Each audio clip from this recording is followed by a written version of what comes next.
In less than a week, lawmakers will return to the state capitol ready to get to work.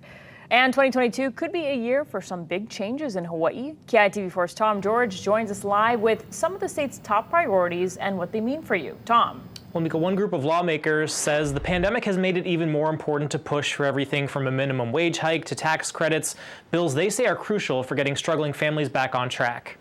As State Representative Janae Capella gets back to work at the Capitol between a pandemic and a tough economy, she knows this will be a busy session. For me, I started the Working Families Caucus because I come from a working family. I know exactly what it's like to not have gas in your car and not have food in your refrigerator at the end of the month. And we need to make sure that we're doing everything that we can as leaders to offset that.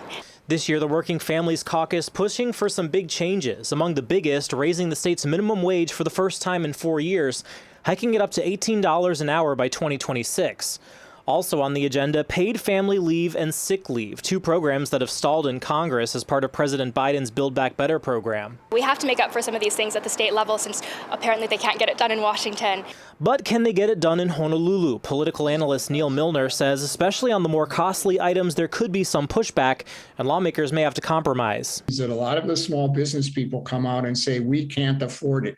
If it's going to go up, even though this would go up gradually, it's going to go up in a way that's going to mean that we're going to lay off employees. And the legislature tends to be sympathetic toward that story. Watching closely are family advocates like Jody Zito, who says the set of bills will provide a key safety net for those barely getting by. To know that the wage that they're receiving is enough to, sustain their families. I think that it's going to give a lot of security to some of the families personally that I know and that I've worked with and I've heard their stories.